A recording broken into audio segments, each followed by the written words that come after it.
In today's video, I'm going to teach you how to integrate a banner slider in the Shopify Dawn theme. First, log into your Shopify admin dashboard. On the left-hand side, look for the section labeled Online Store and click it. This will take you to your theme library. At the top, you'll see your current live theme. Click on Customize or Edit Theme for that current theme to open the theme editor. Inside the theme editor, focus again on the left panel. This is where all of your sections and templates are listed for the page you're editing.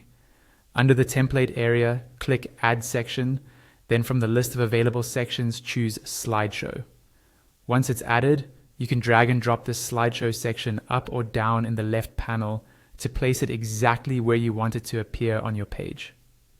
Now, find the newly added slideshow section in that same left panel.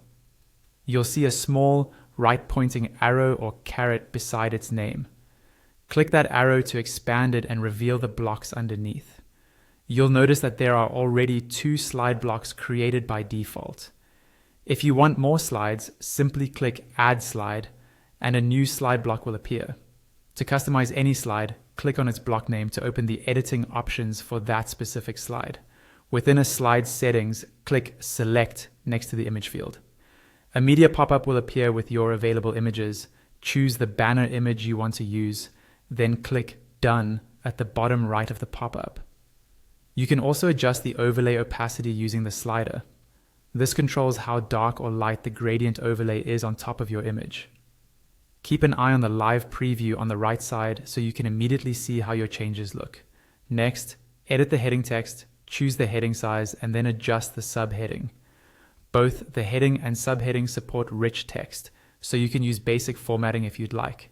For the call to action button, change the button label to whatever makes sense for your store. Then set the link by clicking inside the link field and choosing where you want the button to go, such as a collection, product, or page. You can then toggle the outline style and container on or off and set the content position, content alignment, mobile content alignment, and color scheme. Repeat these customization steps for each slide block you've added so your entire slider is consistent. If you prefer a clean banner slider with no text or button overlay, click the back arrow at the top left of the slide settings to return to the main section settings. Under Template, click on your slideshow section. Scroll down until you find the Custom CSS area, then click it to reveal the code text box. In that text box, paste the CSS code provided in the video description. You can pause the video while you copy and paste it. Once the code is in place, look at the preview on the right. Your slider should now show plain images without any text or buttons on top. Use the navigation arrows or dots under the slider in the preview to make sure it's working correctly and moving through the images as expected. When you're happy with how everything looks and functions, go to the top right corner of the editor and click Save. That's it. You've successfully integrated and customized a banner slider in your Shopify Dawn theme.